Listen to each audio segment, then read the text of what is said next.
नमस्कार दोस्तों, वैदिक मंत्र चैनल में आपका स्वागत। रक्षाबंधन पर सार्वजनिक का विचार सबको सुनना चाहिए। रक्षाबंधन का अर्थ क्या, रक्षाबंधन कब से शुरू हुआ, क्यों रक्षाबंधन मनाया जाता है, आइए सार्वजनिक सर का विचार सुनते हैं। भारत में एक प्रथा देखी जा रही है कि बहन अपने भाई के कलाई पर राखी बांध रही है। राखी कहने का मतलब है कि कुछ सूत है और उसमें कुछ मड़के वगैरह या प्लास्टिक वगैरह की चीज़ें लगाकर बांध दी जाती है कलाई पर, दाहिने कलाई पर। और इसका जो एवज बताया जा रहा है कि बहन भाई के दाहिने हाथ पर राखी बांध रही है, तो बदले में भाई उसे कुछ सहूलियत देगा, कुछ रक्षा देगा। नाम भी इसका रख दिया गया है रक्षा बंधन। ये रक्षा का बंधन है। भाई को बॉडीगार्ड बनाया जा रहा है बहन का। अब इतनी भाग दौड़ की दुनिया में जहाँ पे किसी बंदे को अपने लिए फुर्सत नहीं है, वहाँ पे इस त्योहार का क्या औचित्य है, ये तो सिरे से ही खारिज हो जा रहा है। एक भाई जो है किसी लड़की का, किसी बहन का बॉडीगार्ड कैसे हो सकता है, उसकी रक्षा कैसे कर सकता है? तो हमें इसका प्रीवियस बैकग्राउंड झांकना पड़ता है कि आखिर ये आया कहाँ से होगा, इतिहास के किन पहलुओं से इसे हमारे समाज में थोपा गया होगा।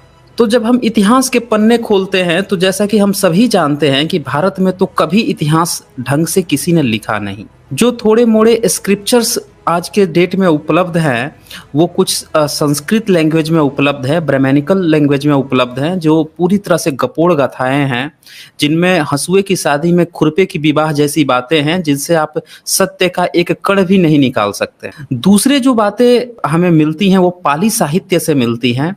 पाली साहित्य में जैनों का, बौद्धों का, इनके साहित्य मिलते हैं। उनमें से हम कुछ चीज़ें ट्रेस करने की कोशिश करते हैं, क्योंकि ये दोनों ऐसे साहित्य हैं जिन पर पूरा विश्व भी बिलीव करता है कि हाँ, इनमें सच्चाइयाँ होंगी। इस पर उतनी आपत्तियां कभी नहीं उठी। कुछ पॉइंट्स पे कुछ लोग कह सकते हैं कि हाँ, समय अंतराल पर कुछ चीजें व्यतीत हो गई या उस समय इनका क्या मतलब होता होगा, आज उनका मतलब बदल दिया गया है। तो वहां पे थोड़ी सी लोगों में संकोचन हो जाता है, थोड़ा सा वहां पे मिसलीड हो जाते हैं कि क्या शब्द रहा होगा, उसका अर्थ क्या रहा होगा। दैट इज ओके, उस पर हम छोड़ देते हैं। अब हम देखते हैं कि हमारे यहाँ बहुत सारे विदेशी ट्रैवलर्स भी आए हुए हैं। तो अगर हम पाली ग्रंथों को, अगर हम संस्कृत ग्रंथों को न भी देखें तो भी हमारे पास ऐसे बहुत सारे स्क्रिप्चर्स की भरमार है जिससे हम सत्य को बाहर निकाल सकते हैं। जैसे अलबरूनी 11वीं सेंचुरी में भारत में आए थे। वो एक प्रकांड विद्वान थे। उनकी विद्वता इतनी अच्छी थी कि उन्होंने भारत आने से पहले ही जो उस समय की संस्कृत थी उस पर काफी अच्छा काम कर लिया था।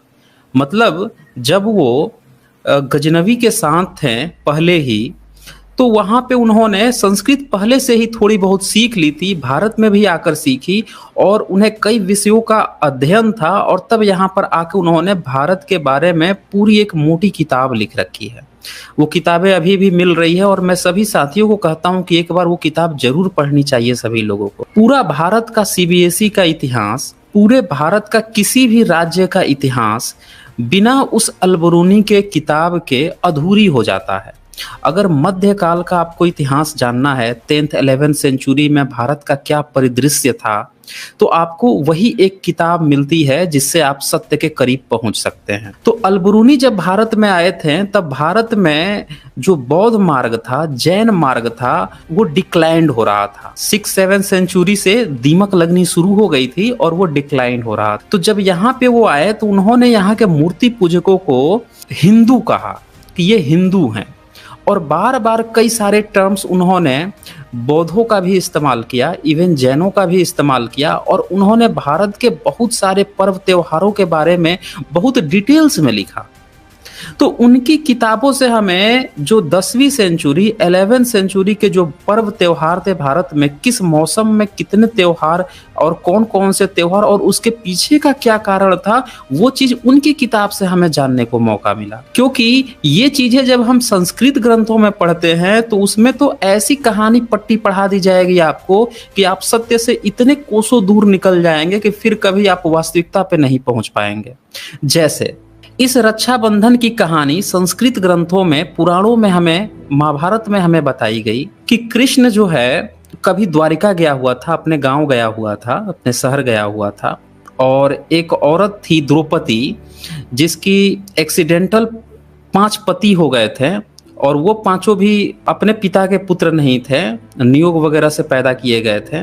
तो उनको गलती से एक ही स्त्री से शादी कर दी गई, और जब एक ही स्त्री से शादी कर दी गई तो वो स्त्री की इज्जत लूटी जा रही थी भरे दरबार में। उन्हीं के चचेरे भाई, आप कह सकते हैं, भाई ही थे, बाप तो भाई ही थे इनके, तो उनके द्वारा लूटी जा रही थी, और ये पांचों मूढ़ बन के देख रहे थे।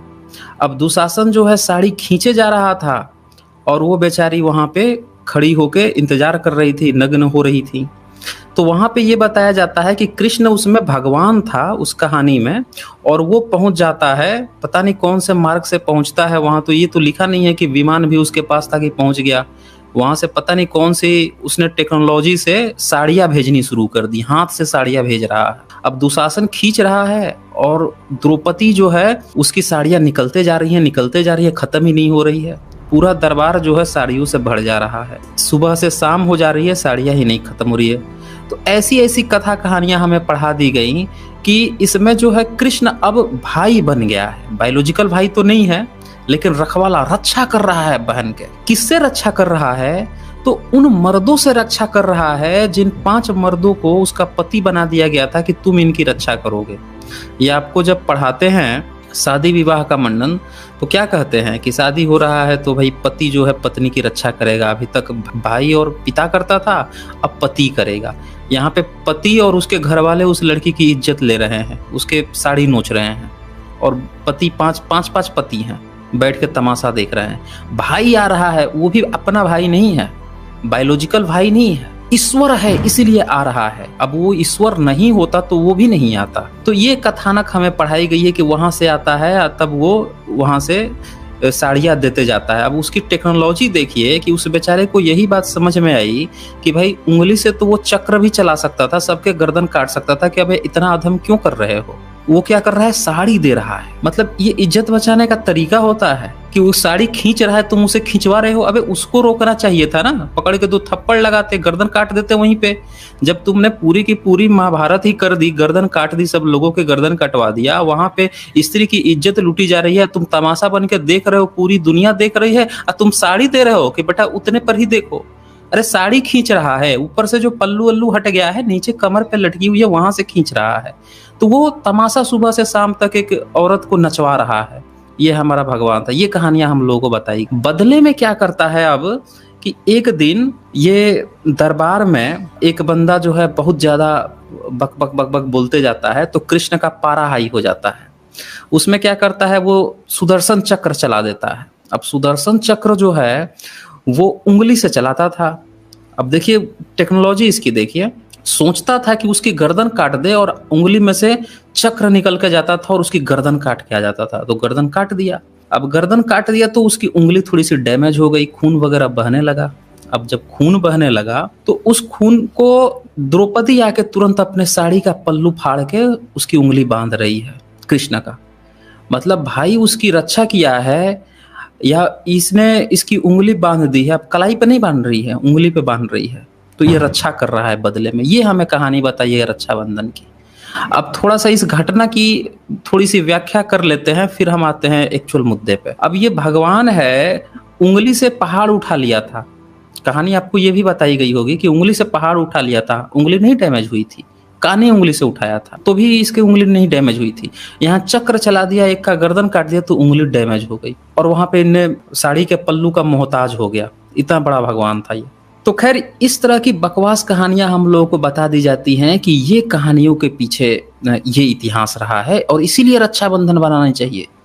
तो यहाँ पे क्या दिखाया जा रहा है कि एक लड़की जो है वो अपनी रक्षा नहीं कर सकती, ये अवतार लेगा उसकी रक्षा करने के लिए, उसको बचाएगा, उसकी इज्जत बचाएगा, फिर लड़वाएगा भाइयों को। कुल मिला के खून खराबा हो रहा है। सॉल्यूशन की बात नहीं हो रही है। क्या कोई माई का लाल आज भी हमें बता सकता है कि वो परिवार अगर वास्तव में होते, लड़ के मर गए होते, तो धर्म की स्थापना हो गई? नहीं हुई थी। क्या महिलाओं की सुरक्षा हो गई थी उस घटना के बाद? नहीं हुई थी, कभी नहीं होगी। क्योंकि यहाँ पे ये चीज दिखाई जा रही है कि एक महिला कुछ नहीं कर सकती है, उस महिला को कोई दूसरा बंदा डिपेंडेंट है एक दूसरे पे, वो दूसरा बंदा आकर रक्षा कर रहा है। यहाँ पे ये बात नहीं हो रही है कि महिला को कुछ ऐसी ट्रेनिंग दी जाए कि वो खुद फाइट कर सके। पूरी दुनिया में महिलाएं इतनी फाइटर रही हैं। आज भी आप देखें, विदेशियों का कल्चर देखें, हमेशा उनकी फिल्मों को देखिए, एंशिएंट मूवी को देखें, हमेशा वो दिखाएंगे कि जहाँ पे भी चोर डकैत हैं या जहाँ भी एडवेंचरस है, वहाँ पे हर जगह महिलाएं भी होती हैं उसमें। तो ये प्रेजेंस हमेशा दिखाया गया है। लेकिन भारत में ये प्रेजेंस बिल्कुल गायब है। यहाँ पे सिर्फ उन्हें एक साइड मनोरंजन के लिए दिखाया जाएगा और हमेशा ही उन्हें दिखाया जाएगा कि वो पूरी तरह से डिपेंडेंट है हीरो पे या किसी मर्द पे डिपेंडेंट है। आज भी भारत की महिलाएं घर से निकल रही हैं तो क्या कहा जाता है कि बेटी शाम से पहले चले आना, तो इस समय चले आना, तो जाते ही फोन करना, ये करना। लड़कों पे ऐसी नहीं होती। प्रॉब्लम क्रिएट कर रहा है लड़का, और किसको कार्यवाही किस पे हो रही है? महिलाओं पे। आप ये काम पुरुषों पे क्यों नहीं करते? तो समाज जो हमारा निकम्मा समाज है, ये अपनी निकम्मापन को छुपाने के लिए महिला को सदियों से प्रताड़ित करते रहा है, और इसी प्रताड़ना के शिकार में हमें रक्षाबंधन भी थोप दिया गया है, जहां हर साल महिलाओं को ये एहसास कराया जाता है तुम्हारी रक्षा एक पुरुष करेगा। किससे करेगा? अन्य पुरुषों से करेगा। ये एहसास दिलाया जाता है हर वर्ष, हर इस त्योहार के दिन। और महिलाएं जो हैं वो क्यों नहीं छोड़ देती है? जब ये ट्रूथ है तो उन्हें छोड़ देना चाहिए, लेकिन वो नहीं छोड़ पाती। क्यों नहीं छोड़ पाती हैं? क्योंकि बदले में उन्हें एक झुनझुना पकड़ा दिया गया है कि इस दिन आप राखी बांध दोगी तो आपको थोड़ा सा आपका भाई जो है वो कुछ गिफ्ट दे देगा, थोड़े से पैसे वैसे दे देगा। उसके लालच में वो बेचारी, उन्हें लगता है कि यार चलो राखी बांध देते हैं, कुछ थोड़े बहुत तो आज के दिन मिल जाएगा। आपने इन छोटे मोटे लालच में उसकी पूरी एजुकेशन सिस्टम को खत्म कर दिया, उसकी इंडिपेंडेंसी को खत्म कर दिया। आपने पूरी तरह से एक महिलाओं की, लड़कियों की जिंदगी तबाह कर दी। आज अगर एक घर में 2 लड़कियां हों, 2 लड़के हों, और अगर जो घर के माँ बाप हैं अगर 2 ही बच्चे को पढ़ाने में सक्षम हो, वो किसको पढ़ाएंगे? क्या कोई बता सकता है मुझे? वो दोनों लड़कों को ही पढ़ाएंगे, क्योंकि पूरे भारत में आज ऐसी स्थिति हो गई है कि इन लोगों के मन में ऐसा बैठ गया है कि लड़कियों को तो दूसरे घर में भेजना है, इन्हें इंडिपेंडेंसी देकर हम क्या करेंगे, इन्हें पढ़ा लिखा कर हम क्या करेंगे। और जब आज मार्केट में ये डिमांड बढ़ गई है कि नहीं अब पढ़ी लिखी लड़कियां चाहिए, तो अब फॉर्मेलिटी के लिए थोड़ा सा पढ़ा देते हैं। बहुत कम ऐसे गार्जियन हैं जो लड़कियों को इसलिए पढ़ा रहे हैं कि ये पढ़कर अच्छे फील्ड पर, अच्छे पोस्ट पर चली जाए, गवर्नमेंट में चली जाए, कहीं पे चली जाए, इट्स ओके। लेकिन अभी भी इनका मूल पर्पस है कि इसकी शादी हो जाएगी, वो कमाएगी धमाएगी, कुछ भी करेगी, उससे मेरा क्या फायदा है। अल्टीमेटली आज भी उनको उतना ही किया जाता है कि इसकी किसी तरह से शादी हो जाए। शहरों में थोड़ी सी कंडीशन बदली है, लेकिन ये चीज बरकरार है।